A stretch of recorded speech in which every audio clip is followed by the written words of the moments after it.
کر دیتے ہیں. ایک نام آگ ٹھنڈا کر رہا ہے, ایک نام آگ جلا رہا ہے. آپ کی مرضی ہے, آپ جنت میں جانا چاہیں تو علی کا نام لے لیجئے, جلنا ہو تو جسے چاہو پکارو.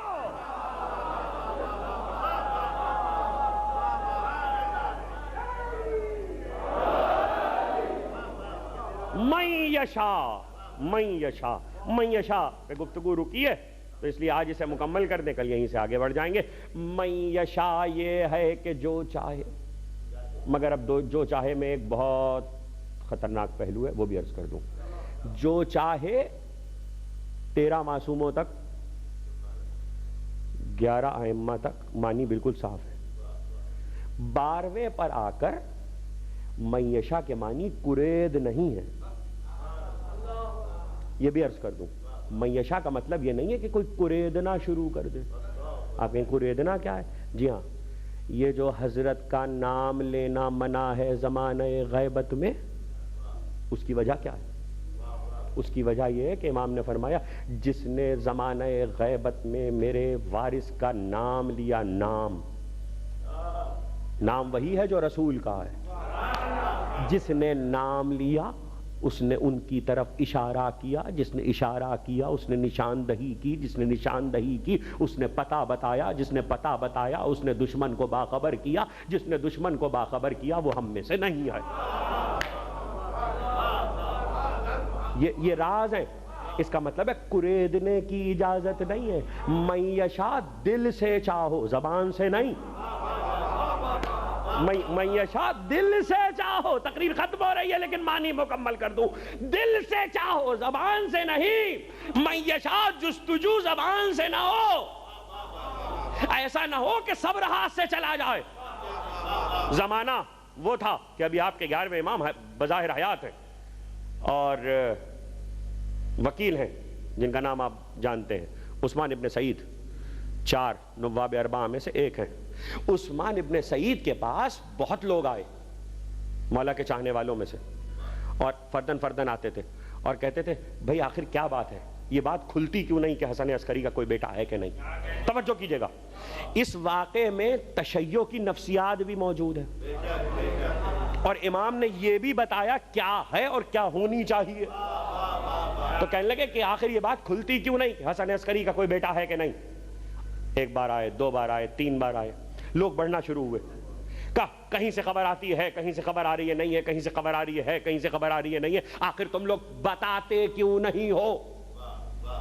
جب شیعوں نے جھمگھٹا کیا عثمان ابن سعید کے پاس تو تعداد ان کی سر من راہ میں 40 ہو گئی.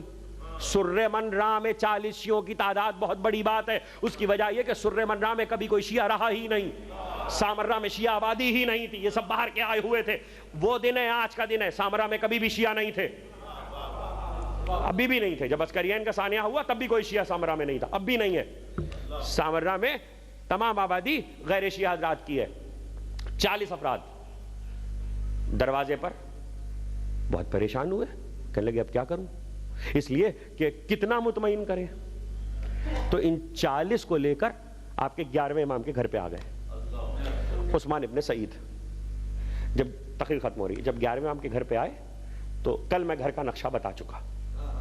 جیسے روزے ہوتے ہیں, بیرونی دروازے سے داخل ہوئے تو بیٹھک ہے, بیٹھک کے ساتھ ایک دوسرا کمرہ ہے. یہ لوگ بیٹھے, غلام نے جا کے خبر کی, حضرت تشریف لائے. عثمان ابن سعید, لوگ کھڑے ہوئے, سلام کیا. عثمان ابن سعید کیسے آئے؟ یہ بھی میں آپ سے عرض کر دوں کہ 10ویں امام کے زمانے سے یہ طریقہ شروع ہو گیا تھا کہ جب تک بلایا نہ جائے تب تک نہ آؤ. یہ 10ویں امام کے زمانے سے شروع ہو گیا تھا. خود سے مت آنا, بغیر اجازت مت آنا, آنا ہو کسی کام سے تو پہلے اجازت لینا, دور سے آنا ہو تو خط لکھنا. یہ غیبت کی تیاریاں ہو رہی تھیں, یہ لوگوں کو غیبت کے لیے تیار کیا جا رہا تھا ذہنی طور پر. تو کہا کہ عثمان ابن سعید کیسے آئے؟ کہا فرزند رسول, یہ چاہنے والے ہیں سب آپ کے, اور انہوں نے میرے دروازے پر جھمگھٹا کیا ہے اور یہ کہتے ہیں کہ آپ کا کوئی وارث ہے کہ نہیں ہے, آپ کا بیٹا ہے کہ نہیں ہے, بتایا جائے کہ نہیں بتایا جائے, ہم کو صحیح خبر دی جائے. کب تک چھپایا جائے گا حقائق کو؟ وہ جملے میں آپ کو سب سنا نہیں سکتا, جو ان تمام شیعہ حضرات نے کہے تھے برہم ہو کر، تو اس کا جملوں کا اندازہ آپ کو امام کے عمل سے ہو جائے گا۔ جیسے یہ کہا تو عثمان ابن سعید کہتے ہیں میں نے حسن عسکری کو اتنے جلال میں کبھی نہیں دیکھا، اور جلال کے عالم میں برابر والے حجرے میں گئے اور ایک بچے کو گود میں ایسے اٹھا کے لائے، ایسے، اور کہہ رہے ہیں میں نے زندگی میں جن لوگوں نے جو ساتھ تھے عثمان ابن سعید کے، کہ ہم نے اتنا حسین بچہ نہیں دیکھا، زیادہ سن نہیں تھا، ابھی شہزادے چھوٹے تھے، اس طرح سے اٹھا کے لائے دونوں شانے پکڑ کے بچے کو۔ اب یہ دونوں شانے پکڑنا یاد رکھیے گا، دونوں، تقریر ختم ہو رہی ہے، دونوں شانے پکڑ کے لائے اور کہنے لگے یہی پوچھنا چاہتے ہو نا کہ حسن عسکری کا کوئی بیٹا ہے کہ نہیں، تمہارے زمانے کا کوئی 12واں امام ہے کہ نہیں، تو لو دیکھ لو یہ ہے، تم لوگوں سے صبر نہیں ہوتا، تم لوگوں سے صبر نہیں ہوتا، لو دیکھ لو، مگر آج کے بعد دیکھ نہیں سکو گے۔ اور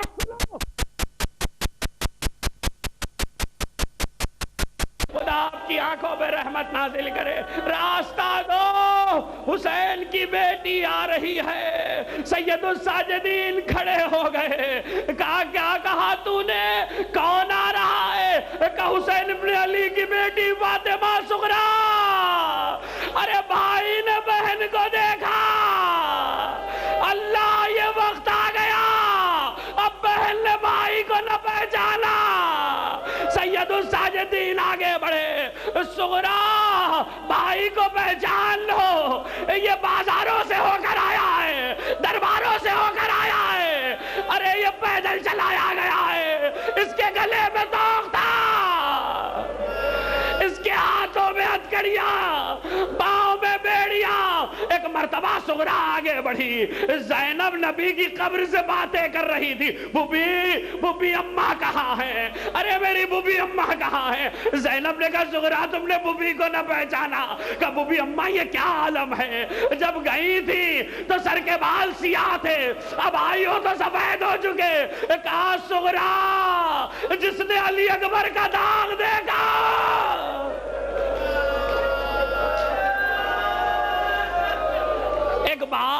ایک بار صغریٰ نے کہا، ایک ایک کو پوچھنا شروع کیا، ابو الفضل عباس، چچا عباس کا مارے گئے، بھیا علی اکبر مارے گئے، آنا محمد مارے گئے، قاسم ابن حسن مارے گئے۔ بس یہ سننا تھا۔ صغریٰ اٹھی، ایک ایک بی بی کی گود کو دیکھنا شروع کیا۔ زینب نے کہا صغریٰ کیا دیکھ رہی ہو، کہا رے میرا علی اصغر۔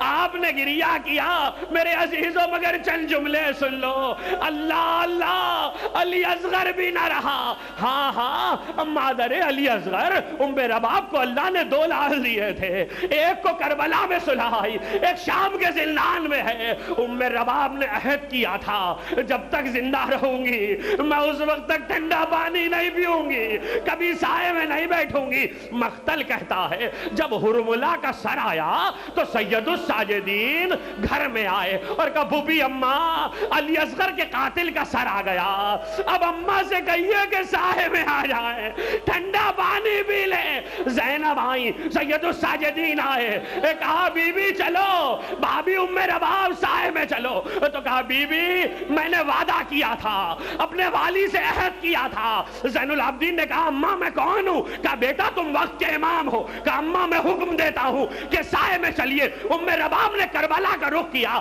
کہا میرے والی میرے وعدے کی لاج رکھنا، تم سے وعدہ کیا تھا، ایک امام حکم دے رہا ہے، یہ کہنا تھا دم نکل گیا، من کا ڈل گیا۔ زینب نے شانوں میں سنبھالا، اب جو لاشے کو لٹایا تو ابا کے دامن سے علی اصغر کے جھولے کی جلی ہوئی لکڑیاں، ہائے علی اصغر۔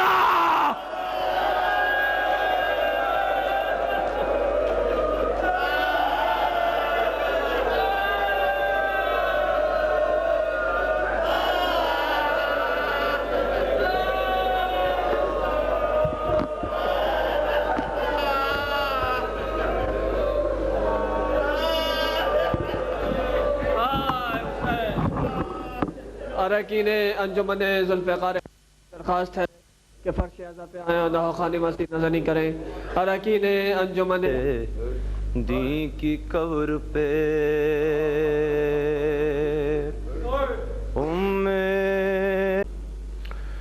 بسم اللہ الرحمن الرحیم. الحمد للہ الذی الیہ مسائر الخلق وعواقب الامر نحمده علی عظیم احسانہ ونیر لطفہ وبرہانہ ونوامی فضلہ وامتنانہ. لم یلد سبحانہ فیکونا فی العز مشارکا ولم یولد فیکونا مورثا ہالکا. لم یتقدمہ وقت ولا زمان ولم یتاورہ زیادۃ ولا نقصان. جلت عظمتہ والصلاة والسلام على من بعثه بنور المزي والبرهان الجلي والمنهاج البادي والكتاب الهادي. أسرته خير الأسر وإترته خير الإتر. أغصانها معتدلا وثمارها متهدلا. مولده بمكة وهجرته بطيبة. سيدنا ومولانا بالقاسم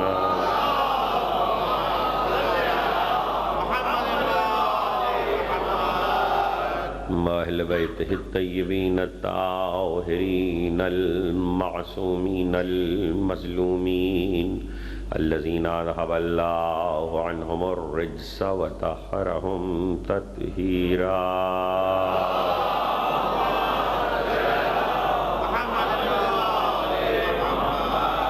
سیما بقیت اللہ فی الارضین وحجت اللہ علی العالمین والحق الجدید والعالم الذی علمہ لا یبید والعدل المشتہر والمہدی المنتظر جل اللہ.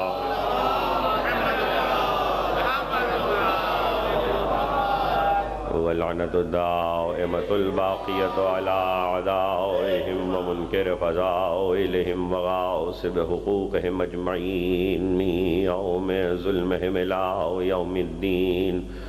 أما بعد فقد قال الله سبحانه وتعالى في محكم كتابه الحكيم بقية الله خير لكم إن كنتم مؤمنين. صلوات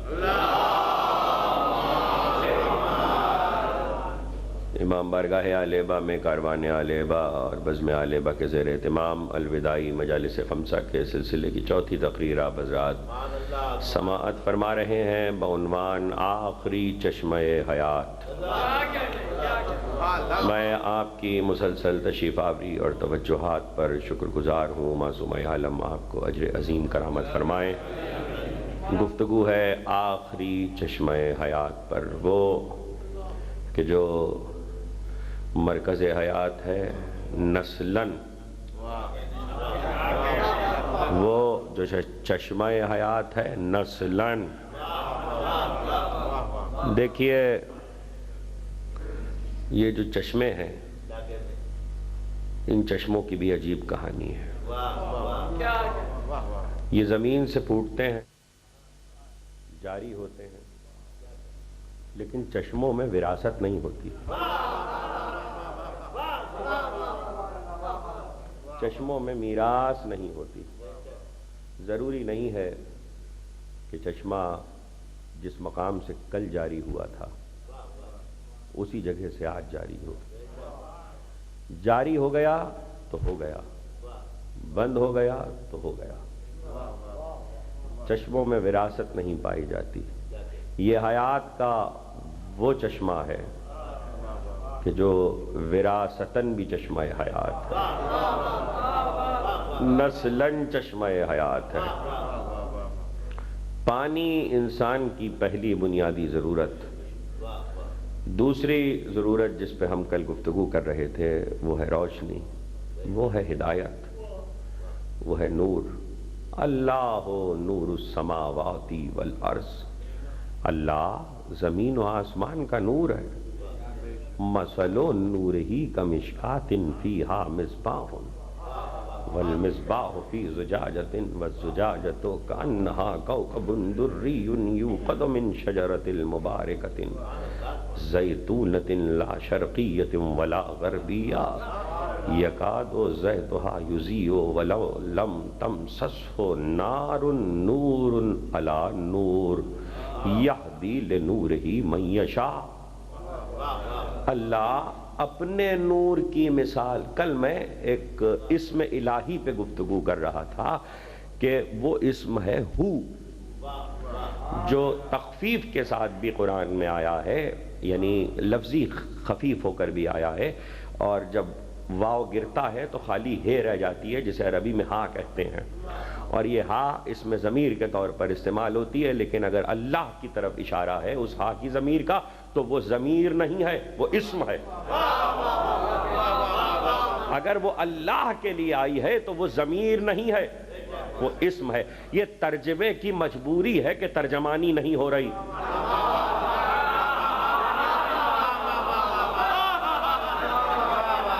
یہ ترجمے کی مجبوری ہے کہ اس لفظ کی، اس حرف کی ترجمانی نہیں ہو رہی۔ قرآن کے پڑھنے والے جانتے ہیں، عربی سے شغف رکھنے والے جانتے ہیں کہ عربی زبان میں حرف کے بھی معنی ہوتے ہیں۔ واحد زبان ہے عربی دنیا کی جس میں حرف کے معنی ہوتے ہیں، باقی دنیا کی ساری زبانوں میں لفظ کے معنی ہوتے ہیں۔ دیکھیے، نقطے جوڑیے تو حرف بنتا ہے، حرف جوڑیے تو لفظ بنتے ہیں، لفظ جوڑیے تو فقرہ بنتا ہے، فقرے جوڑیے تو عبارت بنتی ہے۔ دنیا کی ہر زبان میں صرف لفظوں کے معنی ہوتے ہیں، عربی میں حرف کے بھی معنی ہوتے ہیں۔ حرف تو حرف، عربی کا نقطہ بھی بے معنی نہیں ہے۔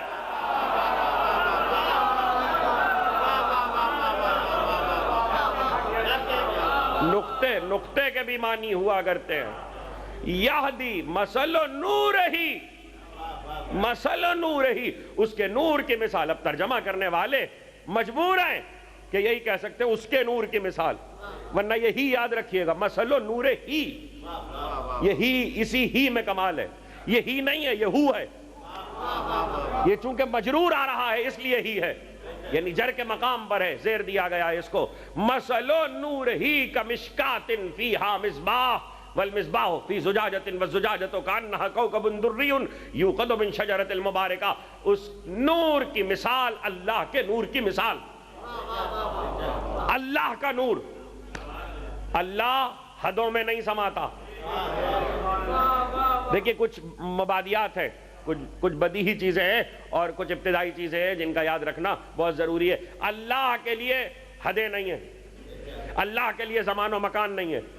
جس کے لیے زمان و مکان نہیں ہے اس کے نور کا بھی زمان و مکان نہیں ہے، اس کے نور کی بھی حدیں نہیں ہے۔ نور تو یہ بھی ہے، نور تو یہ بھی ہے، یہ بھی ایک نور ہی کی قسم ہے، نور تو یہ بھی ہے، لیکن یہ حدوں میں ہے، یہ حدوں میں۔ یہ میں نے اس کی مثال کیوں دے دی؟ اس لیے دے دی کہ یہ نور جدید زبان میں یہ بھی قندیل ہے، چراغ ہے، لیکن قرآن چونکہ مثال قندیل و چراغ کی دے رہا ہے، کہیں کوئی ایسا نہ سمجھے کہ چراغ چونکہ محدود ہوتا ہے، اس لیے جس نور کی مثال دی جا رہی ہے وہ محدود ہے، وہ نور محدود نہیں ہے۔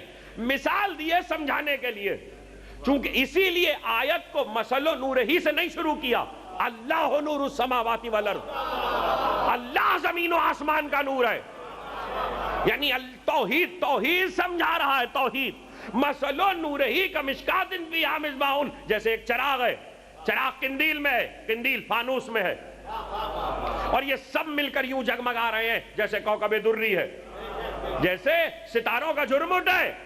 اور ایسا نہیں ہے، ان کو ایک زیتون کے درخت سے روغن تیل مل رہا ہے چراغ کو، اور وہ زیتون کا درخت ایسا ہے جو چھتنار ہے، جس کی چھاؤں شرق اور غرب سب طرف ہے۔ لا شرقیت ولا غربیہ کی قید لگائی ہی اسی لیے ہے تاکہ یہ بتائے چراغ زمان و مکان میں قید نہیں ہے۔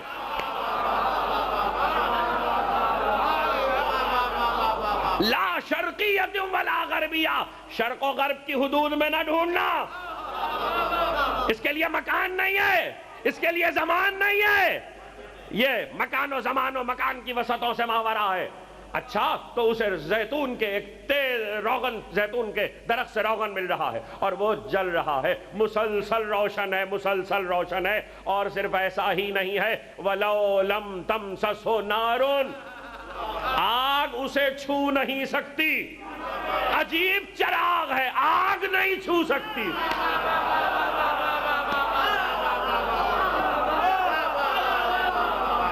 ارے چراغ تو آگ ہی تو ہوتی ہے، چراغ میں اور کیا ہوتا ہے؟ آگ ہے، شعلہ ہے، لپٹ ہے، نہ شعلہ ہے، نہ لپٹ ہے، نہ چنگاری ہے، نہ شرر ہے، آگ اسے چھو نہیں سکتی۔ اس کا مطلب یہ ہے کہ اس چراغ کو اپنے چراغوں کی طرح نہ سمجھنا، یہ وہ چراغ نہیں ہے جو جس سے گھر کو آگ لگ جاتی ہے۔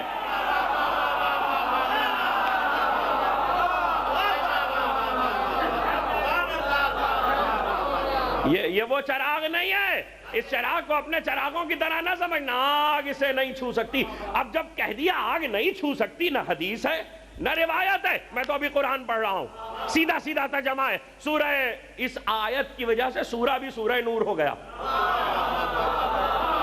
24واں سورہ قرآن مجید کا ترتیب تلاوت کے لحاظ سے سورہ نور۔ آگ اسے نہیں چھو سکتی تو پھر کیا ہے؟ نور علی نور۔ اب یہ نور علی نور میں آپ کو نہیں سمجھا سکتا، اس لیے کہ آیت میں صرف ایک دفعے تکرار ہوئی ہے، لیکن کبھی کبھی ایک دفعے کی تکرار بھی حقیقی تکرار ہوتی ہے۔ نور علی نور، اس کے بارے میں یہ تصور نہ کرنا کہ اسے آگ چھوتی ہے، یہ تو نور پہ نور ہے، نور پہ نور ہے، نور پہ نور ہے، نور پہ نور ہے۔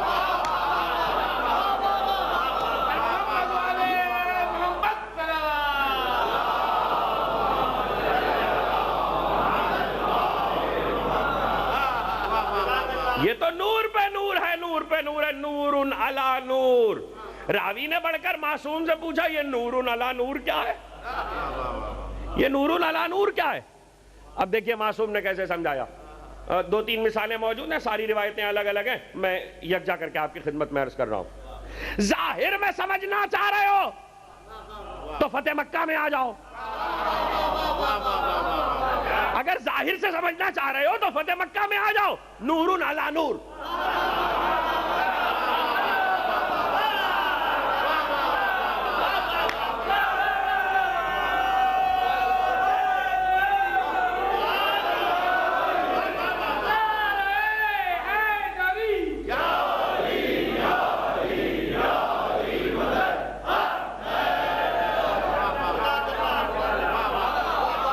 اگر ظاہر سے سمجھنا چاہ رہے ہو نور علی نور، فتح مکہ۔ اور یہی بات آپ کے 5ویں امام حضرت امام محمد باقر علیہ السلام، دیکھیے بات ہے روشنی کی، چراغ کی، ساری بات نہیں پڑھتا اس لیے کہ مجھے بہت آگے جانا ہے تو بہت تیزی کے ساتھ صرف ایک اشارہ کر کے گزر جاؤں۔ گورنر مکہ نے، مکے کے والی نے پوچھا کہ یہ فتح مکہ کے دن علی کو دوش پہ کیوں سوار کیا تھا؟ تو 4 وجوہات بیان کیے اور اس کے بعد کہا کہ اس سے زیادہ بیان کروں گا تو مجھ پہ دیوانگی کا الزام لگائے گا۔ 4 بیان کیے، اس میں ایک تھی کہ اس لیے سوار کیا تھا تاکہ نبی یہ بتائے جب شمع جلتی ہے، جب شمع روشن ہوتی ہے تو اس کا دھڑ نیچے ہوتا ہے، سر اوپر ہوتا ہے، لو اوپر ہوتی ہے۔ پیغمبر بتانا چاہتے تھے میں اسلام کا دھڑ ہوں، علی لو ہے۔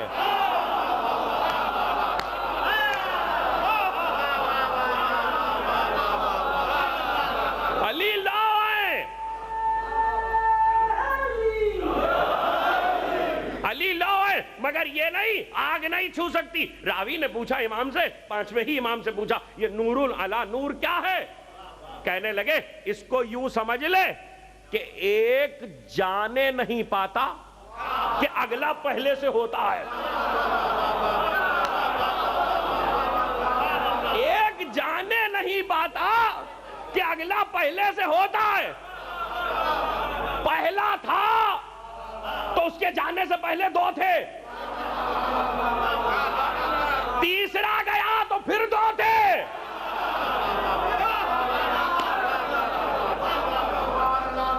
اس تسلسل کو دیکھتے جائیے گا، اور بات جب 11ویں تک آئی، دیکھیے ایک عجیب فکر آ گئی اور اس کو محفوظ کیجئے گا، قرآن کی آیت کبھی مرتی نہیں ہے، زندہ رہتی کہتی ہے میں آیت کی تفسیر سے وڈرا کرتا ہوں، 10 منٹ کے لیے میں آیت کی تفسیر سے وڈرا کرتا ہوں، میں پیچھے ہٹ جاتا ہوں، آیت کی تفسیر میں نے ہٹا لی، لا یہ تفسیر معصوم کی بتائی ہوئی تفسیر سے میں نے وڈرا کیا، لائے کوئی تفسیر کہ نور علی نور کیا ہے، کیسے ثابت کرے گا، کیسے ثابت کرے گا؟ اور ویسے بھی نور کے مقابلے میں جلنے والوں کو کیسے لاؤ گے؟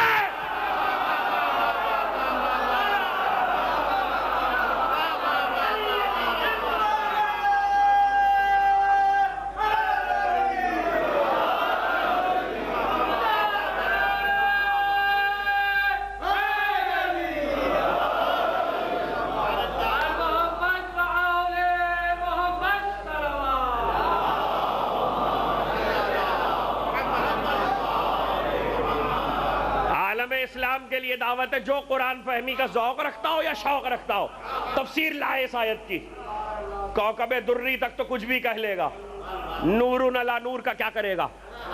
دیکھیے 2 شرطیں بہت خطرناک ہیں، آگ چھو نہیں سکتی، آگ چھو نہیں سکتی،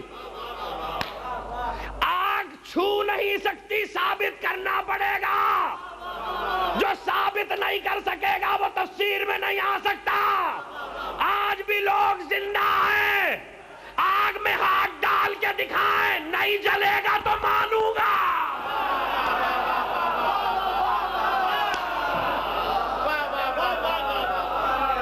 آگ میں ہاتھ ڈال کے دکھاؤ، دیکھیے آگ چھو نہیں سکتی، چھو نہیں سکتی کہہ کر بتایا جلاتی نہیں ہے۔ ارے جب چھو ہی نہیں سکتی تو جلانے کا کیا سوال ہے؟ جلانے کا کیا سوال ہے؟ کہیں میں نے واقعہ پڑھا تھا کہ پیغمبر کے صحابی نے پیغمبر سے مس ہونے والا رومال آگ میں ڈال دیا، زوجہ نے کہا یہ کیا کیا، یہ کیا کیا؟ کہ جل جائے گا کپڑا ہے، کہ نہیں جلے گا، نبی سے مس ہوا ہے، نبی سے مس ہوا ہے، مس ہو جائے تو یہ عالم ہے۔ اتنا یقین تو ہو کہ نور علی نور کے ماننے والے ہیں، یہی یقین تو ہے کہ انگاروں پہ چل کے قاسم دولہ ہوتا ہے۔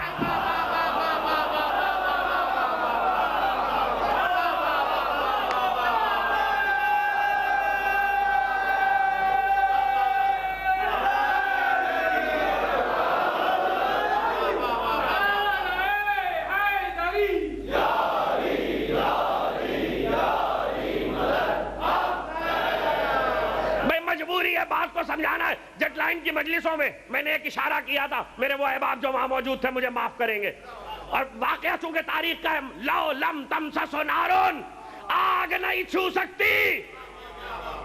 دیکھو ماننے والوں کی بات تو میں نے دلیل دے دی، آگ نہیں چھو سکتی، جلا نہیں سکتی۔ آپ کے 8ویں امام حضرت ابو الحسن علی ابن موسیٰ الرضا علیہ السلام،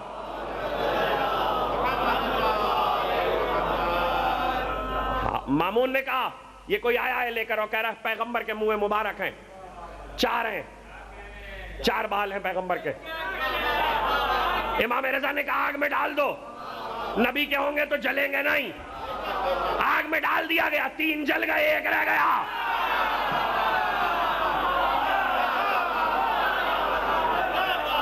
جل گئے، 1 رہ گیا۔ امام رضا نے قیامت تک کے لیے بتایا یہ ہے لو لم تمسس نار، آگ نہیں جلا سکتی۔ اور سنیے، چلیے اور سنیے، آگ نہیں جلا سکتی۔ راوی نے پوچھا کہ یہ جو جنت اور جہنم کی تقسیم ہوگی علی کریں گے؟ علی قسیم النار والجنہ ہے، علی کریں گے۔ تو جب کنجیاں لا کر دی جائیں گی علی کو، پیغمبر کی حدیث ہے، کنجیاں لا کر دی جائیں گی تو علی جہنم کے قریب پہنچیں گے۔ جیسے ہی جہنم کے قریب پہنچیں گے، جہنم سے آواز آئے گی یا ابا الحسن پیچھے ہٹ جائیے، پیچھے ہٹ جائیے۔ تو علی کہیں گے کیوں؟ کہ آپ کے قریب آنے کی وجہ سے میں بجھی جا رہی ہوں۔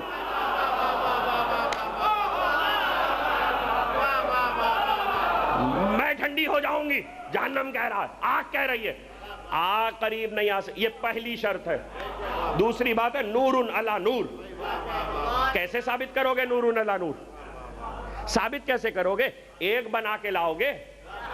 بہت بنائے تھے، 4 سے آگے تو چل ہی نہیں سکا۔ بہت بنے تھے، آپ عادی ہو نہ ہو سننے کے یہ سب کچھ، میں پڑھنے کا عادی ہوں۔ بہت بنے تھے، 4 سے زیادہ معاملہ نہ چل سکا، اور 4 تک بھی اس لیے چلا کہ اس میں ایک نور تھا۔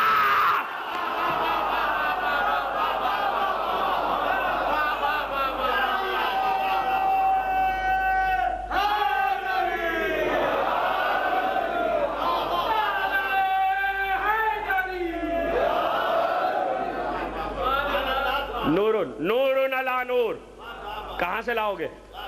نور علی نور۔ راوی نے کہا نور کیا ہے؟ کہ ایک جانے نہیں پاتا کہ اگلا موجود ہوتا، تو 11واں جانے نہ پایا کہ 12واں تھا، 11واں جانے نہ پایا کہ 12واں تھا۔ کیا کہا تھا میں نے؟ تقریر کہاں سے مڑی تھی؟ قرآن کی آیت کبھی مرتی نہیں ہے۔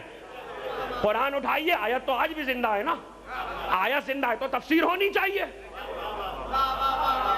آیت اس عہد میں زندہ ہے تو جس عہد میں آیت ہے تفسیر ہونی چاہیے۔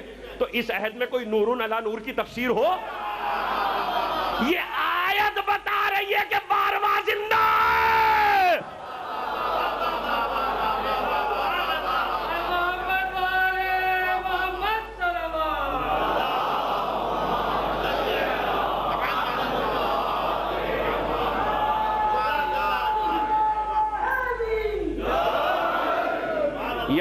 یہدی لنورہ من یشاء، کل سے مسلسل ہو گیا۔ جو چاہتا ہے اس کی ہدایت کرتا ہے، لنورہ، یہ وہی ہی ہے، یہ وہی ہی۔ اللہ نور السماوات مثل نورہ، اس کے نور کی مثال، اور مثال کو ختم کیا ہے۔ اور کل میں روایت علی کی سنا چکا کہ علی نے کہا یہدی لنورہ من یشاء سے 12واں مراد ہے، کہا نا؟ تو لنورہ، یہ اس ہی کو درک کرنا چاہیے۔ یہ جو ہو آ رہا ہے نا، یہ جو ضمیر آ رہی ہے، ضمیر نہیں، اس میں الہی ہے، اس کا نور، اور جو چاہے گا اس کی ہدایت کرے گا اس کے نور کی طرف۔ تو ساری آیت کو پڑھنے کے بعد اب پتہ چلا کہ مثال 12ویں کے لیے دی گئی ہے، مثال 12ویں کے لیے دی گئی ہے، اور وہ 12واں سلامت ہے، حیات ہے، وہ زندہ ہے، وہ نور ہے خدا کا، جو چاہے گا اسے ملے گا۔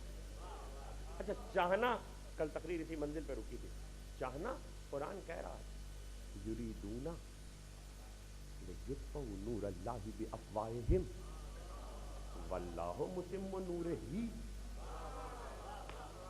پھر وہی ہی ان کا ارادہ ہے کہ وہ اللہ کے نور کو پھوکوں سے بجھا دے۔ ان کا ارادہ ہے کہ وہ اللہ کے نور کو پھوکوں سے بجھا دے۔ چراغ سمجھ رکھا ہے، شمع سمجھ رکھا ہے، دیا سمجھ رکھا ہے، اللہ کے نور پھوکوں سے نہیں بجھتا۔ واللہ متم نورہ، اللہ اپنے نور کو تمام کرنے والا۔ وَلَوْ كَرِهَ الْكَافِرُونَ، اگرچہ کافروں کو کراہیت ہو۔ موضوع بدل جائے گا، کراہیت پہ بھی کچھ عرض کر دوں۔ وَلَوْ كَرِهَ الْكَافِرُونَ، اگرچہ کافروں کو کراہیت ہو۔ هو الذي ارسل رسوله بالهدى ودين الحق ليظهره على الدين كله ولو كره المشركون۔ یہ اگلی اسی کے سلسلے کی اگلی آیت ہے۔ وہ اللہ هو الذي ارسل رسوله بالهدى، جس نے اپنے رسول کو ہدایت کے ساتھ بھیجا، ليظهره على الدين كله، تاکہ ہر دین پر اپنے دین کو غالب کرے۔ ولو كره المشركون، اگرچہ مشرک کراہیت کریں، اس کا مطلب یہ کہ وہ جو کرنا چاہتا ہے کرتا ہے، یہ نہیں دیکھتا کسے کراہیت ہو رہی ہے، یہ نہیں دیکھتا اللہ کی سیرت اور سنت پہ عمل کرنا چاہتے ہو تو کراہیت کرنے والوں کی پرواہ مت کیا کرو۔ ہم تو سنیے کانوں تک آئیے تو کہہ رہا ہوں، ہم تو گھر میں مجلس نہیں کریں گے، امام باڑے میں کریں گے۔ کچھ لوگوں کو کراہیت ہوتی ہے، ارے کراہیت کی وجہ سے مجلس بند کر رہے ہو، وہ نور نہیں بجھا رہا۔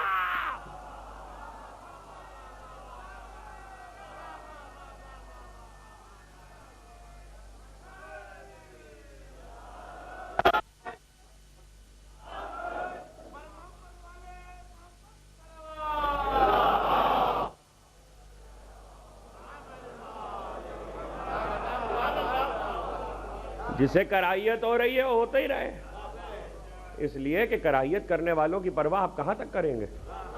یہ بھی ایک مینٹلٹی ہے جس کو قرآن نے بیان کیا، یہ ایک سائیکالوجی ہے۔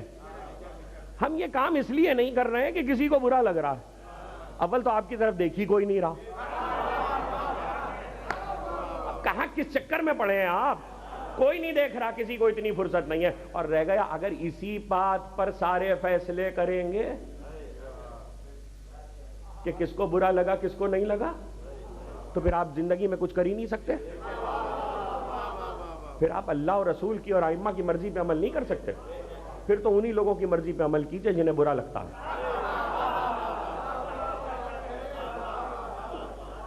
کراہیت کیا؟ اللہ اپنے نور کو تمام کرنے والا ہے، چاہے کافروں کو کراہیت ہی کیوں نہ ہو تو نور کو تو تمام ہونا ہے، اللہ کا وعدہ ہے۔ کامل ابن ادریس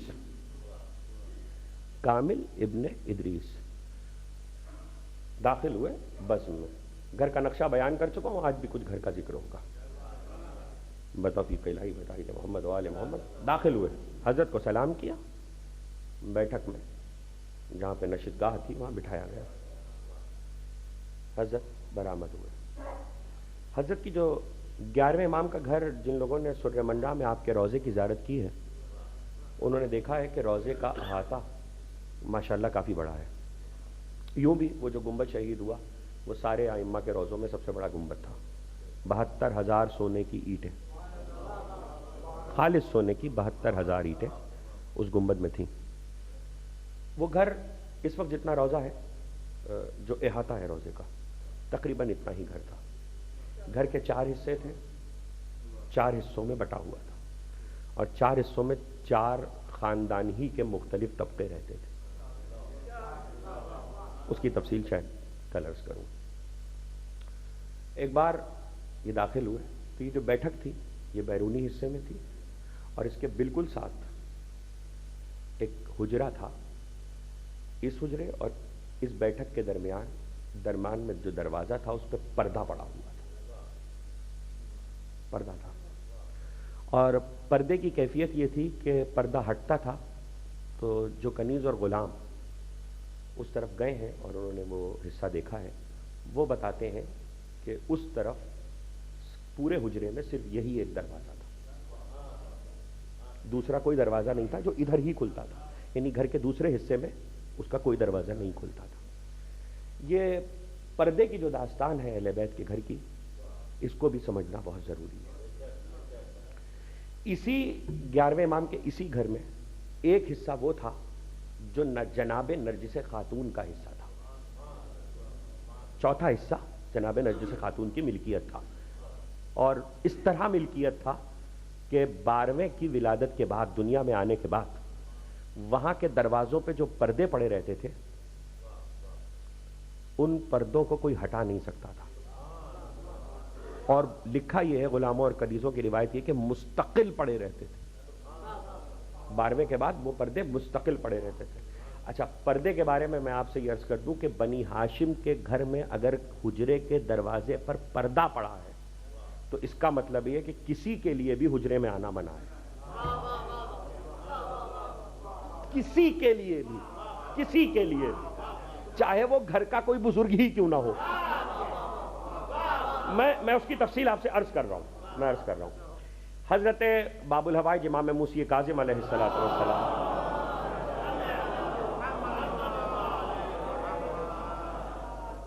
امام کے ایک فرزند ہے اسماعیل، ایک چھٹے امام کے فرزند اسماعیل ہے، ایک 7ویں امام کے فرزند اسماعیل ہے۔ اسماعیل کے ایک بیٹے ہیں محمد بن اسماعیل بن موسی بن جعفر، یہ جو محمد ہیں انہوں نے طویل عمر پائی ہے، اتنی طویل پائی ہے کہ 12ویں کو دیکھا ہے۔ یہ 7ویں امام کے پوتے ہیں، انہوں نے اتنی طویل عمر پائی ہے۔ یہ محدث آل محمد ہیں، ان کی فضیلت یہ ہے کہ یہ مدینے میں مسجد نبوی میں بیٹھ کر آل محمد کی حدیثیں اپنے اجداد کی بیان کرتے ہیں۔ یہ فقیہ ہیں، یہ صاحب علم ہیں، بڑے بڑے لوگ ملت اسلامیہ کے ان کا احترام کرتے ہیں۔ حد ہے کہ ان کے سن و سال سے چھوٹے ہیں وقت کے امام ہونے کی وجہ سے یہ ان کا احترام کرتے ہیں، لیکن وہ بزرگ جان کر ان کا احترام کرتے ہیں۔ محمد ابن اسماعیل کا احترام بزرگ جان کر وقت کے امام کرتے ہیں۔ محمد ابن اب میں کیا عرض کروں آپ سے، جب آپ کا 12واں معصوم یہ نور دنیا میں روشن ہوا تو آپ کے 11ویں امام نے امام کا عقیقہ کیا۔ اچھا، وہ عقیقہ اس طرح کا نہیں تھا کہ گوسفند منگوایا گیا اور ذبح کر دیا گیا۔ جو گوسفند منگوا کے ذبح کیے گئے ان کی تعداد تو الگ ہے، جو گھر میں ذبح کیے گئے۔ کچھ گوسفند منگوائے گئے جو مومنین کے گھروں میں عراق میں بھجوائے گئے، توجہ کیجئے گا، عراق میں بھجوائے گئے، اور ان کے ساتھ ساتھ خط پہنچے ہر ایک کے پاس وکلا کے ذریعے، تمہارے وقت کا امام کا وارث آیا ہے، گوسفند بھیج رہے ہیں، اپنے مولا کا عقیقہ کرو۔ گوسفند بھیج رہے ہیں، اپنے مولا کا عقیقہ کرو۔ اسی لیے 14 معصومین میں یہ وہ معصوم ہے جس کے لیے سنت قرار پایا ہے 15 شعبان کو ہر شیعہ کے لیے، کہ وہ 15 شعبان کا سورج طلوع ہونے کے بعد ہر سال اپنے مولا کا عقیقہ کرے۔ ثواب ہے مولا کی طرف سے عقیقہ کرنا۔ اور جو گوسفند بھجوائے ہیں وہ صرف سر منرا کے قرب و جوار میں نہیں بھجوائے، بغداد، کربلا کی طرف، ہلا کی طرف، جہاں جہاں مومنین کی آبادی ہے۔ حد ہے کہ مدینے تک، کہاں سامرا کہاں مدینہ، مدینے تک۔ لیکن جو اب بات ہے وہ سن لیجئے، جو اس سے زیادہ اہم ہے۔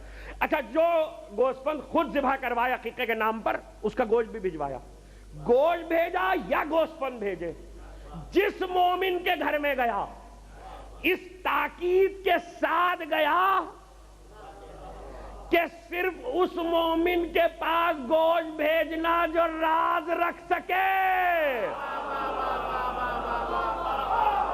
یہ بہت ضروری بات تھی، صرف اس ہمارے چاہنے والے کے گھر میں بھیجنا جو پیٹ کا ہلکا نہ ہو، راز رکھ سکے۔ جو راز نہ رکھ سکے اسے مت بھیجنا، نہ اسے بتانا کہ آ گئے ہیں۔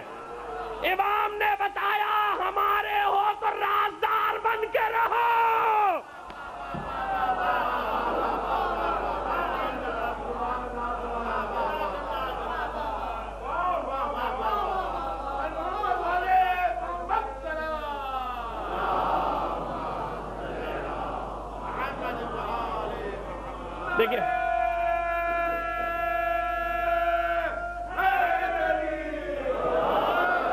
دیکھیے میں نے روایت جہاں روکی ہے میں مکمل کروں گا، لیکن ذرا سا سن لیجئے۔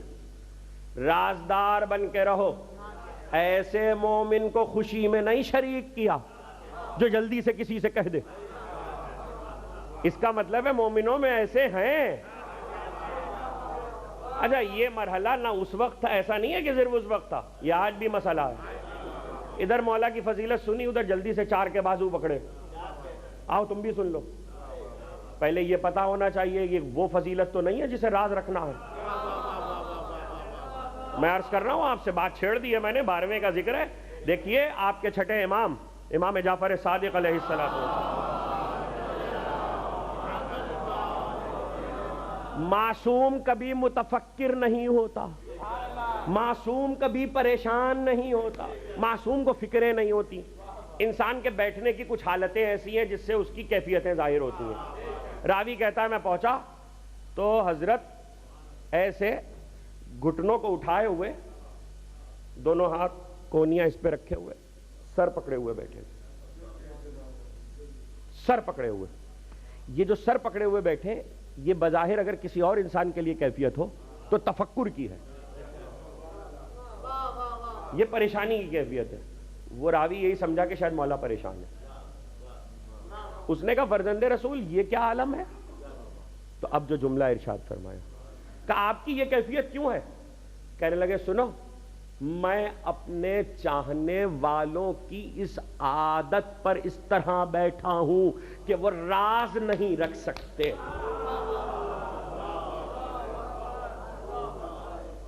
راز نہیں رکھ سکتے. یہ رازداری اتنی بڑی چیز ہے کہ ہمیں مذہب اہل بیت میں یہ بھی پتا ہونا چاہیے کہ ہمیں کون سی بات آل محمد سے متعلق کسی سے کہنی ہے, کون سی بات نہیں کہنی ہے. انتقام خون حسین ہمارا راز ہے. کہہ گیا جو کہنا تھا, انتقام خون حسین ہمارا راز ہے. کسی بے وقوف نے ٹیلی ویژن دنیا ٹی وی پہ کھول دیا تو سوال آ گیا, جب کھولو گے تو سوال آئے گا, پھر جواب نہیں ملے گا تو لوگوں کو ذلت اٹھانی پڑے گی. انتقام خون حسین ہمارا راز ہے. ہر ایک پر فاش نہیں کرو. لیکن بات آ گئی ٹی وی پر, اس نے سوار کر لیا. اس نے کہا کہ اگر آپ یہ مانتے ہیں کہ آپ کا 12واں آ کر انتقام لے گا حسین کے قاتلوں کو زندہ کر کے, تو جب وہ انتقام لے لے گا تو پھر آپ روتے کیوں ہیں؟ جب قاتل کے پرے کردار کو پہنچ جائے گا تو پھر آپ روتے کیوں ہیں؟ اب دیجئے جواب, اب دیجئے جواب. مگر مذہب کسی ایک کا تو نہیں ہے نا. بات آ گئی ہے تو اب سنیے, جواب سنیے, جواب سنیے. جائیے قرآن میں دیکھیے شیطان کو کب تک کی مہلت ملی ہے؟ وقت معلوم تک کی. وقت معلوم کے بعد کیا ہوگا؟ پیغمبر کے ہاتھوں سے مارا جائے گا. وقت معلوم تک کی مہلت ہے, اس کے بعد اللہ گرفت کرے گا. جب گرفت کرے گا تو یہ کیوں کہا کہ شیطان پہ لعنت کرو؟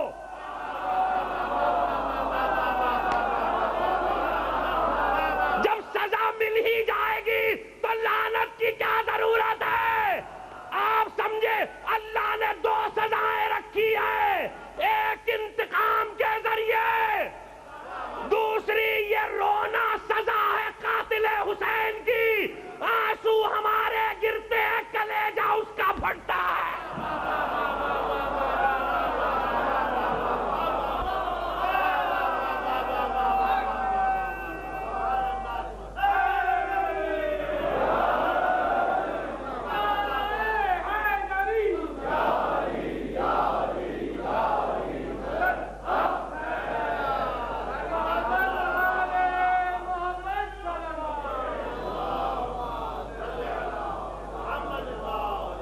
مجھے میرے سننے والے معاف کریں گے, مسئلہ دین کا ہے, اس لیے کچھ کہنا ضروری ہے. راز ہر ایک سے نہ کہو. جب راز کہنے کی ممانعت ہے, اس کا مطلب یہ ہے کہ جو مومن اپنے ائمہ کے مذہب کے بارے میں جانتا ہے وہ غیر نہیں جانتا. انڈرسٹوڈ بات ہے نا, عقلاً سمجھ میں آتی ہے. وہ غیر نہیں جانتا. جب غیر ان بنیادوں سے واقف نہیں ہے تو اگر کوئی غیر آج آ جائے تو وہ آ کر یہیں بیٹھے, میں اسے یہاں نہیں بٹھا سکتا. کہہ گیا جو کہنا تھا. وہ وہیں بیٹھے, یہاں نہیں آ سکتا. ہر ایک سے علی کی فضیلتیں سن کے متاثر نہ ہو جایا کیجئے کہ یہ تو ہمارے مولا کی فضیلت سنا رہا ہے, چلو اس سے چل کے سنیں. اس کو بنیاد نہیں معلوم, یہ اسی کی طرح سنا رہا ہے جو کہہ رہا تھا علی نہ ہوتے تو میں ہلاک ہو جاتا.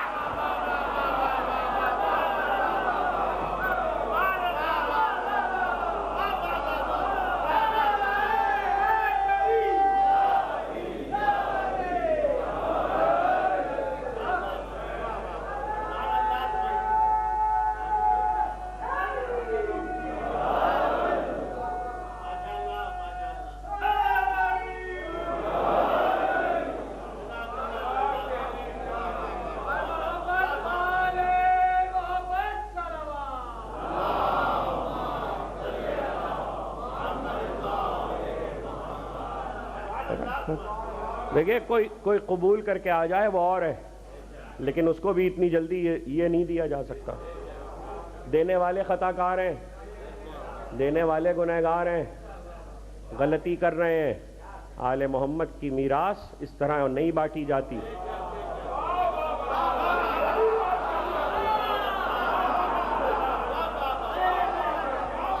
آل محمد کا ورثہ اس طرح نہیں بانٹا جاتا. اور پھر یہ بھی سن لیجئے کہ معصوم کی حدیث ہے، میں نے کل بھی حوالہ دیا، پرسوں بھی دیا. آیت اللہ شیخ حسین وحید خراسانی، انہوں نے اس حدیث کو بھی کوٹ کیا اور اس پہ استدلال کیا. کل من لم یخرج من بیتنا فہو باطل. حضرت نے فرمایا ہر وہ چیز جو تمہیں ہمارے گھر کے علاوہ کہیں اور سے ملے وہ باطل ہے.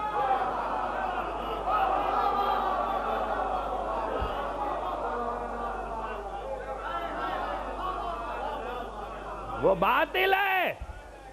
لوگ اسے بھی سمجھیں کہ آل محمد کی میراث کیا ہے، آل محمد کے فضائل، حقیقت تشیع کیا کہ ایسے کو مت دینا گوشت بھی،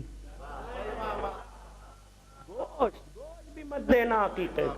اس کا مطلب یہ ہے کہ اب یہی کہہ سکتا ہوں جو رازدار نہیں ہے اسے آل محمد نے اپنے غم میں تو شریک کیا، خوشی میں نہیں شریک کیا. کہہ گیا جو کہنا تھا.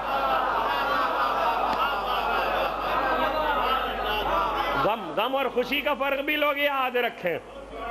میں نے اکثر کہا ہے کہ آل محمد کی خوشیاں بہت اہم ہیں. جس خاندان میں غم ہی غم ہے وہاں چند خوشیاں ہیں. اور پھر یہ خوشی تو وہ ہے جو ہر ایک کو یاد رکھنی چاہیے، اس لیے کہ یہ خوشی غم میں نہیں بدلی ہے. دیکھیے ہر خوشی غم میں بدلی.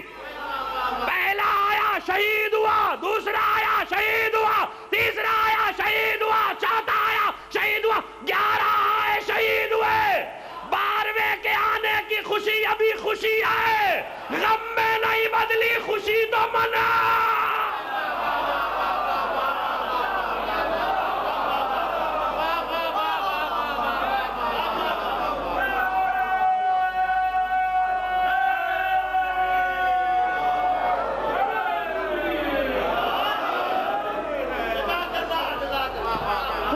خوشی تو مناؤ. تو بہت سے گوسفند بھیجے تھے، بہت سے چاہنے والوں کو بھیجے، تو خاندان میں بھی بھیجے، تو محمد ابن اسماعیل کے پاس بھی بھیجے. یہاں سے روایت مڑی تھی محمد ابن اسماعیل کے پاس بھی. ان کو جو پتہ ہے اس وقت سن کتنا ہوگا، 7ویں امام کے پوتے ہیں اور 12ویں کی ولادت ہوئی ہے 255 ہجری. تو اتنے ضعیف ہیں کہ غلام سہارا دیتے ہیں. دیکھیں خوشی کیا ہوتی ہے آل محمد. غلام سہارا دیتے ہیں اور پھر مسجد میں لے کر آتے ہیں اور پھر حدیثیں بیان کرتے ہیں. جب یہ خط پہنچا اور پیغامبر پہنچے تو اپنے گھر والوں کو بلایا. کہنے لگے سنو، مجھے نہیں پتا کہ اب کتنا جیوں گا، مجھے نہیں معلوم کہ اب کتنا جیوں گا، کتنی زندگی ہے، لیکن میں چاہتا ہوں کہ مرنے سے پہلے ان کو دیکھ لوں. میں چاہتا ہوں کہ مرنے سے پہلے ان کو دیکھ لوں. تو سواریوں کا انتظام کرو، میں سامرا جاؤں گا، میں سامرا جاؤں گا. محمد ابن اسماعیل ابن موسی کاظم نے بتایا کہ آل محمد کی خوشی میں اگر مدینے سے سامرا بھی آنا پڑے تو آؤ. مدینے سے سامرا، وہ طویل سفر. تقریر کہاں سے مڑی تھی کہ چوتھا حصہ گھر کا نرجس خاتون کا. سامرا چل کے آئے کیوں ہیں؟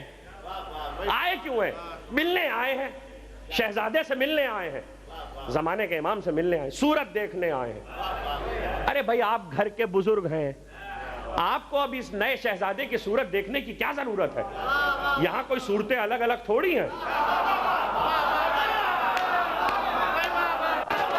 یہاں کوئی چہرے الگ الگ تو نہیں ہیں. آپ نے تو اتنوں کو دیکھا ہے، اپنے دادا کو دیکھا، چچا زاد بھائی کو دیکھا، بھتیجے کو دیکھا، حسن عسکری تک سب کو دیکھا. ان کو نہ دیکھیں تو کیا ہو. تو تو پلٹ کر یہی کہیں گے سب کو دیکھا ہوا ہوں پھر تمنا کر رہا ہوں. اس بات کو دنیا سمجھے, سب کو دیکھا ہوا مہدی کو دیکھنا چاہے, سب کو دیکھا ہوا مہدی کو دیکھنا چاہے. اللہ اللہ کیا شان ہوگی آنے والے کی کہ اتنے معصوموں کو دیکھا ہوا. گھر میں پہنچے, سب سے ملاقات ہوئی, پتا چلا کہ شہزادہ اس حصے میں ہے جہاں ماں ہے. تو جیسے ہی اس حصے میں پہنچے تو حجروں کے پردے پڑے ہوئے تھے. رشتے میں دادا ہوتے ہیں, شہزادے کے دادا بلکہ پردادا ہیں. رشتے میں جیسے ہی پردے کے پاس پہنچے تو پردہ اٹھا کے داخل نہیں ہوئے, حالانکہ محرم ہیں, دادا ہیں, رشتے میں بزرگ ہیں خاندان کے. آواز دی, بیٹا نرجس خاتون میں آ جاؤں.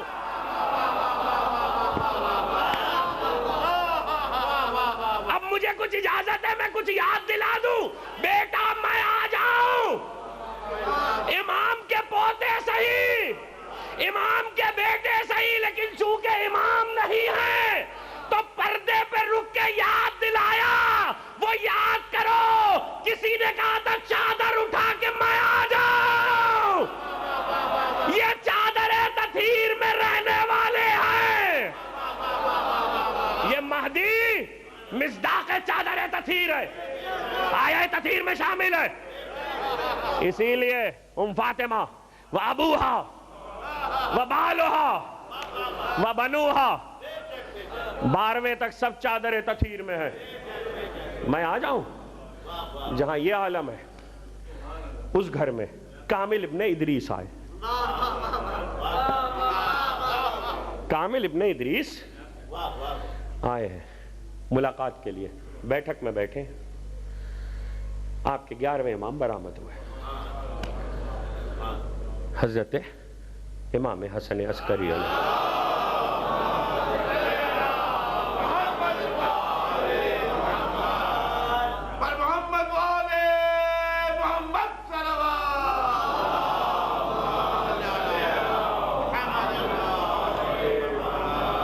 آپ کے 11ویں امام برآمد ہوئے. کامل ابن ادریس آؤ بیٹھو. سلام کیا, گفتگو شروع ہوئی تو کہنے لگے کہ پردہ ہلا, ہٹا نہیں. بیٹھک کے ساتھ کہ اس حجرے کا جس کا دوسرا کوئی دروازہ نہیں ہے, پردہ ہلا. پردہ ہلا تو کہنے لگے اب جو میں نے دیکھا, میں نے زندگی میں ایسا حسن نہیں دیکھا. بچہ تھا, چہرہ تھا, کاکلیں لہلا رہی تھیں, میں گم ہو گیا, مدہوش ہو گیا. بچپنا پڑھوں تو پھر وقت چاہیے. حکیمہ خاتون نے کہا, حکیمہ خاتون کون ہے؟ ایک امام کی بیٹی, ایک امام کی بہن, ایک امام کی پھوپھی, ایک امام کی دادی. 14 شعبان کو ان کو روک لیا ہے آپ کے 11ویں امام نے. بی بی کہتی ہیں کہ جب آئے تو سجدے میں سر رکھ کر اس کی وحدت کی, نبی کی رسالت کی, علی کی ولایت کی, تمام اماموں کی امامت کی اور اپنے حجت ہونے کی گواہی دی. گواہی دی. اور اس کے بعد سر اٹھایا تو ایک جملہ کہا. آسمان کو دیکھا شہزادے نے, آئے ہیں 15 کی صبح کی گفتگو ہے.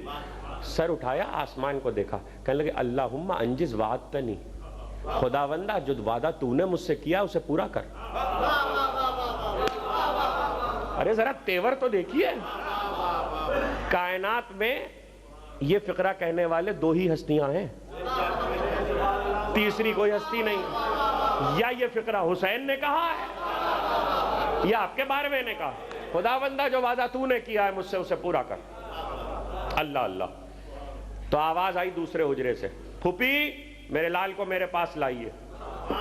بھئی توجہ کیجئے گا، پھوپھی میرے لال کو میرے پاس لائیے. کامل ابن ادریس کی روایت میں نے روکی ہوئی ہے.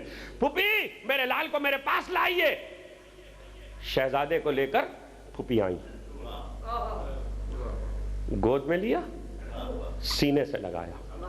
حکیمہ خاتون کہتی ہیں کہ امام حسن عسکری کے سر کے اوپر کچھ پرندے پرواز کر رہے تھے. کھلے آسمان کے نیچے نہیں بیٹھے ہیں،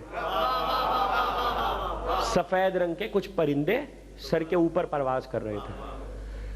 بہت دیر تک پرواز کرتے رہے. جب بیٹے کو زبان چسا چکے، یہ بھی پرانی سیرت ہے،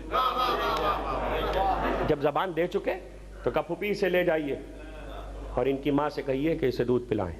اب سنیے گا، پھوپھی لے گئیں. تھوڑی دیر بعد پھر آواز دی، پھوپھی میرے لال کو لائیے، میرے لال کو لائیے. اب جو آئیں شہزادے کو لے کر تو پھر گود میں لیا. ایک پرندے کو دیکھا، کہنے لگے لے جاؤ، 40 دن بعد لے آنا. میں نے اپنے بیٹے کو خدا کے حوالے کیا، اسی طرح جیسے موسیٰ کی ماں نے موسیٰ کو کیا تھا. توجہ. تو حکیمہ خاتون کہتی ہیں تب میں نے جانا کہ یہ پرندے نہیں ہیں، یہ ملائکہ ہیں، یہ فرشتے ہیں. اور ان میں سے ایک ملک نے شہزادے کو لیا. نرجس خاتون اتنی دیر میں آ چکی تھی، تو بیٹے کو جاتا دیکھ کر، ماں تھی نا بھئی، اب یہ مرحلہ بڑا عجیب ہے، ماں تھی نا تو ماں کے چہرے پہ ملال آیا کہ باپ نے کہا تھا 40 دن بعد لے آنا. تو ماں کے چہرے کو دیکھا، کہنے لگے نرجس اطمینان رکھو، اس پر کسی اور کا دودھ پینا حرام ہے.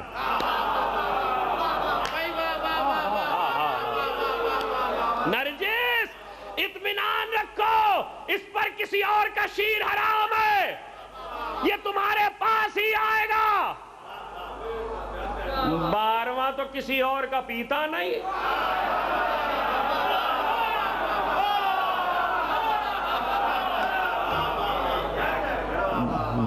12واں تو ہے نہیں، ماں کے پاس آئے گا. یہ بچپنا ہے. جناب حکیمہ خاتون یہ کہتی ہیں، بی بی کہتی ہیں کہ میں، چونکہ جناب حکیمہ خاتون کا حصہ، چوتھا حصہ ان کا تھا مکان کا، وہ اس میں تھی. وہ کہتی ہیں میں چلی گئی اور دوسرے کچھ امور کی وجہ سے میں ان 40 دنوں میں نرجس کے گھر کی طرف، نرجس والے حصے کی طرف نہیں آئی. وہ امور بھی امام کے دیے ہوئے تھے. تو 40 دن میں نے شہزادے کو نہیں دیکھا. بی بی کہتی ہیں 40 دن میں نے شہزادے کو نہیں دیکھا، چونکہ میں سن چکی تھی کہ 40 دن بعد آئیں گے. اور دوسرا جملہ یہ بتا رہا تھا کہ آئیں گے تو صرف ماں کے پاس آئیں گے. تو اس لیے 40 دن تک میں نے شہزادے کو نہیں دیکھا. 40 دن بعد جب میں نرجس والے حصے میں آئی تو میں نے 2 سال کے 2 برس کے ایک بچے کو چلتا پھرتا ہوا دیکھا. تو میں نے کہا یہ 2 برس کا شہزادہ کون ہے؟ تو امام حسن عسکری کی آواز آئی، اے پھوپھی ہم اور بچوں کی طرح نہیں ہوتے، ہماری بار دوسرے بچوں کی طرح نہیں ہے. یہی وہ زمانہ ہے، چونکہ 2 برس شیرخواری کا زمانہ ہے، اور 2 برس تک شیرخواری کا جتنا زمانہ ہے وہی زمانہ گہوارے کا. بچہ چلنے کے قابل بھی ہو جاتا ہے تو گہوارے کا زمانہ اور شیرخواری کا زمانہ ایک ہی ہے. تو گھر کا غلام ہے. گہوارے سے اسے آواز دی آپ کے شہزادے نے، سرخ صندل لاؤ، سرخ صندل لاؤ. وہ سرخ صندل لے کر آیا تو حاضر کیا. کہنے لگے مجھے پہچانتے ہو؟ مجھے پہچانتے ہو؟ تو وہ کہنے لگا میں آپ کو پہچانتا ہوں، آپ میرے سید ہیں، میرے سید کے فرزند ہیں. کہنے لگے یہ نہیں کہہ رہا ہوں، یہ نہیں کہہ رہا ہوں. کہا پھر؟ کہ مجھے پہچانتے ہو؟ انا بقیت اللہ خیر لکم ان کنتم مومنین. میں ہوں وہ بقیت اللہ، اللہ کا بقیہ. اور سنو میں ہوں، پھر دوسرا جملہ ارشاد فرمایا، میں ہوں وہ کہ جس کے ذریعے اللہ میرے خاندان اور میرے چاہنے والوں کے خاندانوں پر سے مصیبتوں کو دور کرے. مجھے پہچانتے ہو؟ مجھے پہچانتے ہو؟ تقریر کہاں سے شروع ہوئی تھی؟ میں تقریر تو ختم کر دوں گا، مجھے آپ ظاہر ہے کہ تھوڑا سا آج کچھ وقت زیادہ ہو گیا، لیکن بات کو مکمل کرنا، کل آخری تقریر ہے۔ مجھے پہچانتے ہو میں کون ہوں؟ تقریر کہاں سے مڑی تھی کہ امام کی طرف توجہ کرو، امام کو ڈھونڈو۔ اب کہہ رہا ہوں آنکھوں سے نہیں، دل سے، آنکھوں سے نہیں، دل سے۔ اس لیے کہ اللہ نے ایک شے مخلوق ایسی بنائی ہے کہ جس میں یہ طاقت ہے کہ اگر اس مخلوق کو آپ کسی کی طرف رابطے کے لیے چھوڑ دیں تو رابطہ بڑھتا ہے۔ آپ کا جسم مقید ہے، آپ کی روح مقید نہیں ہے۔ روحوں کو حضرت کی طرف پرواز کے قابل بنائیے۔ کہہ گیا جو کہنا، روحوں کو حضرت کی طرف پرواز کے قابل بنائیے۔ یہ روحیں جب حضرت کی طرف جاتی ہیں تو پھر رابطہ کبھی کٹتا نہیں ہے۔ اب روایت کو مکمل کر رہا ہوں، اس نے بھی تو بچپنا دیکھا ہے۔ کامل ابن ادریس کہتا ہے کہ میں نے نہیں دیکھا زندگی میں ایسا حسن نہیں دیکھا۔ پردہ واپس آیا، لیکن پردہ تو بعد میں آیا، اس سے پہلے اتنی دیر میں شہزادہ باپ کی گود میں آ چکا تھا، اور مجھے پتا بھی نہیں چلا کہ کب شہزادہ باپ کی گود میں آیا۔ تو ایک مرتبہ کہنے لگے کامل ابن ادریس جانتے ہو یہ کون ہے؟ ختم ہو گئی تقریر، اب یہیں سے کل مسلسل ہو جاؤ۔ جانتے ہو یہ کون ہے؟ کہا آپ مجھ سے بہتر جانتے ہیں۔ کامل ابن ادریس پہلی بار آیا، کہا کامل ابن ادریس یہ تمہارا امام ہے، یہ میرا فرزند ہے۔ اب سنیے کامل ابن ادریس نے کیا کہا۔ کامل ابن ادریس کہنے لگے مولا اجازت ہو تو کچھ پوچھوں؟ اجازت ہو تو کچھ پوچھوں؟ کہا پوچھو۔ 11ویں امام سے کہا پوچھو۔ تو کامل ابن ادریس کہنے لگے فرزند رسول آپ کے چاہنے والوں میں کچھ ایسے ہیں جو یہ سمجھتے ہیں کہ رزق آپ دیتے ہیں، آپ کے چاہنے والوں میں کچھ ایسے ہیں جو یہ سمجھتے ہیں کہ رزق آپ دیتے ہیں، اور کبھی کبھی کچھ آپ خلق بھی کر دیتے ہیں۔ کامل ابن ادریس پوچھ رہے ہیں، اور روایت اتنی مستند ہے کہ کوئی ٹھکرا نہیں سکتا۔ شیخ توسی نے لکھی ہے، شیخ توسی نے لکھی ہے۔ تو بجائے اس کے کہ 11ویں امام بولتے، شہزادہ بولا کہ آخری چشمہ حیات موضوع ہے، شہزادہ بولا، کہنے لگے کامل ابن ادریس قرآن میں آیت نہیں پڑھی؟ کہ مولا وہ کون سی آیت؟ کہ وما تشاؤون الا ان یشاء اللہ۔ کہ مولا کئی بار پڑھی ہے، کہ تو سمجھی کیوں نہیں؟ کہ اس میں سمجھنے کی کیا چیز ہے؟ کہ ہم کچھ نہیں چاہتے سوائے اس کے کہ وہ چاہتا ہے۔ جب وہ چاہتا ہے کوئی خلق ہو جائے تو خلق کر دیتے ہیں، جب وہ چاہتا ہے کسی کو رزق مل جائے تو ہم رزق دے دیتے ہیں۔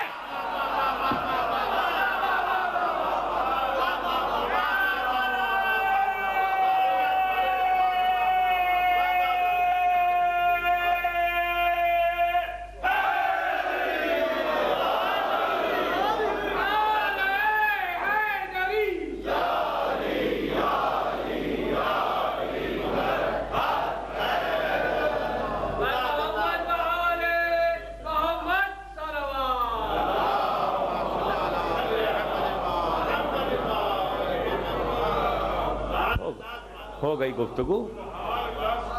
کامل ابن ادریس کہتا ہے میں سمجھ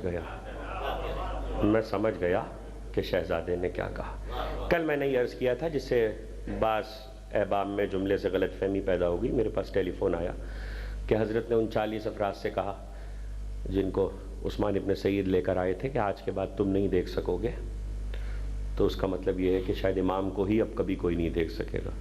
ان 40 سے کہا تھا کہ تم نہیں دیکھ سکو گے۔ رہ گئی زمانہ غیبت میں حضرت کے دیکھنے کی بات، کل تفصیل سے انشاءاللہ اس پر گفتگو کریں گے۔ زمانہ غیبت میں ہم اپنی مرضی سے انہیں نہیں دیکھ سکتے، وہ چاہیں تو جس کے سامنے آ جائیں، مگر جب تک وہ سامنے رہتے ہیں اس وقت تک کوئی انہیں پہچان نہیں پاتا۔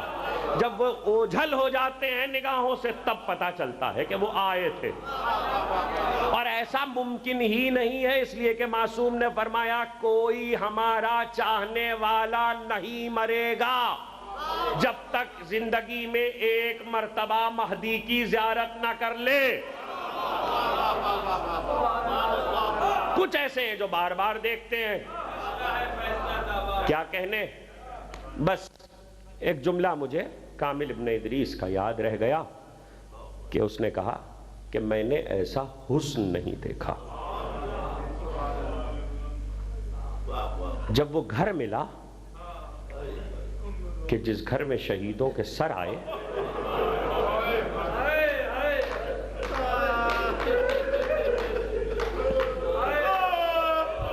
خدا آپ کی آوازوں پہ رحمت نازل کرے، خدا آپ کی آنکھوں پہ رحمت نازل کرے. جب وہ گھر ملا کہ جس گھر میں شہیدوں کے سر آئے، زینب نے کہا تھا یزید سے کہہ دو ہمیں ایک گھر خالی کرا دے.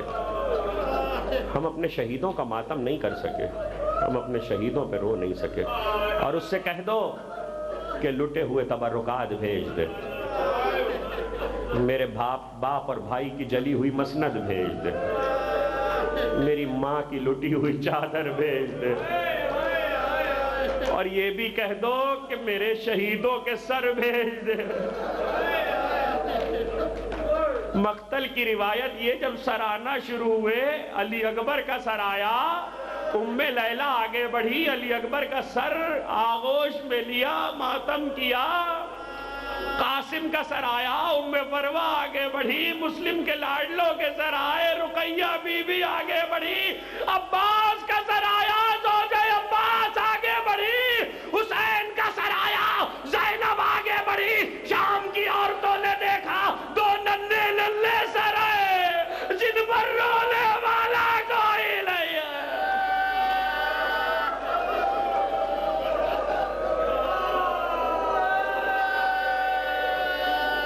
چاند سے چہرے زلفیں پڑی ہوئی، کوئی رونے والا نہیں ہے. اللہ اللہ، کارے کیا ان کی ماں مر گئی ہے.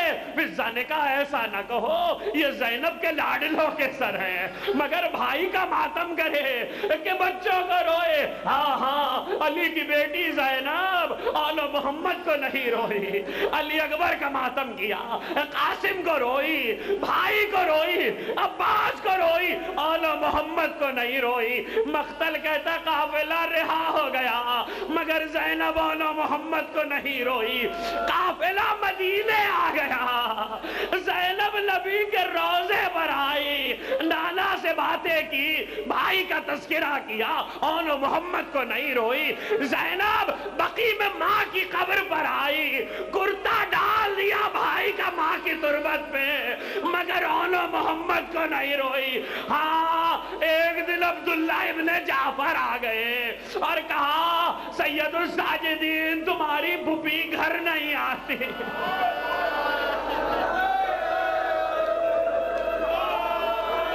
تمہاری پھوپھی گھر نہیں آتی. کہا میں پھوپھی سے کہوں گا، میں پھوپھی سے کہوں گا. جناب زینب سے کہا پھوپھا آئے تھے، کہہ رہے تھے کہ آپ گھر نہیں جاتی. کہا سید الساجدین گھر جا کے کیا کروں، گھر تو اجڑ گیا، میرا بھائی مارا گیا، میرا علی اکبر مارا گیا، میری گود کے پالے مارے گئے. کہا پھوپھی اماں چلی جائیے. کہا اچھا بیٹا تم کہتے ہو، امام وقت تو میں جاؤں گی. دن کا وقت تھا، زینب گھر پہنچی، باہر سے کنڈی لگی تھی. عبداللہ بن جعفر کہیں گئے ہوئے تھے، کنڈی کھول کر زینب گھر میں داخل ہو گئی. سینے خانہ میں ایک پلنگ کے پاس زمین پہ بیٹھ گئی اور رونا شروع کیا. بھائی کو یاد کر کر کے روتی تھی. ایک مرتبہ ابن جعفر آئے، دیکھا کوئی معظمہ بیٹھی ہے، کوئی بی بی بیٹھی ہے. بس ابن جعفر نے کہا اگر تیری کوئی حاجت ہے تو سید الساجدین کے دروازے پر جا، اس گھر کی تو مالکہ بھی یہاں نہیں ہے. ایک بار زینب کھڑی ہو گئی، کہا اے ابن جعفر اب یہ وقت آ گیا، تم نے بھی مجھے نہ پہچانا.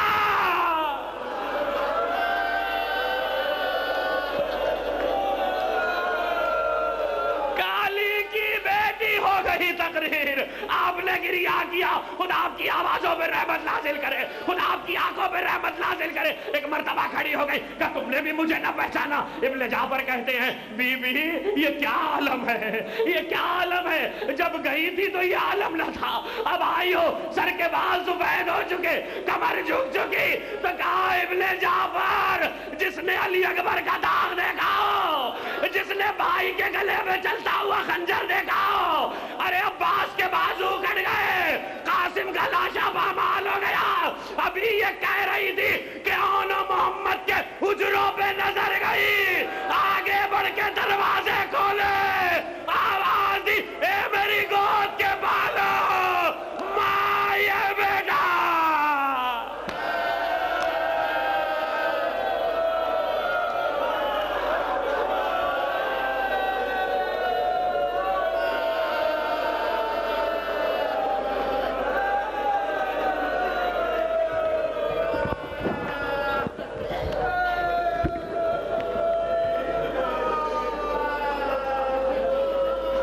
سلام سلام سلام یا علی, سلام سلام سلام یا علی, سلام سلام سلام یا علی, یا علی یا علی یا علی یا علی, سلام سلام سلام یا علی, علی بادشاہ, علی شہنشاہ, علی آسرا